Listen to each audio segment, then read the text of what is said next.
桃园航空城是全台湾上大的土地征收案，目标是明年的年底住户拢搬走。安置主体嘛，伫要起好了，要拼今年的4月份会当分配来交厝。有部分的安置户是真烦恼厝的品质甲贷款的问题，所以有议员就要求市政府就爱协助来解决贷款的问题。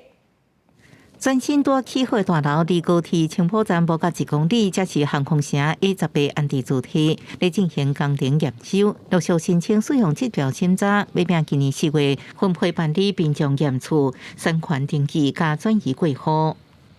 老人家又没有办法贷款，因为那个资格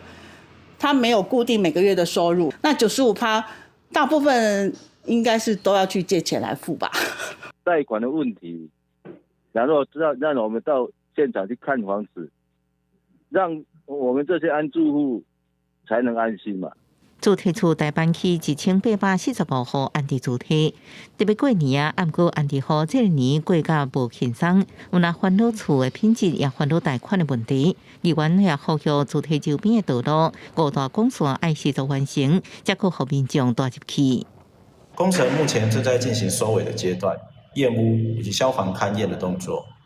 预计在今年3月底前，全数的安置住宅会取得建筑使用执照。针对安置户烦恼厝的品质，主体发展处表示，在工程品质方面，对人起的时阵，一直要求以外，4月开始甲民众分配进行验厝，甲进行问题改善，才付尾款完成点交。公司新闻采访报道。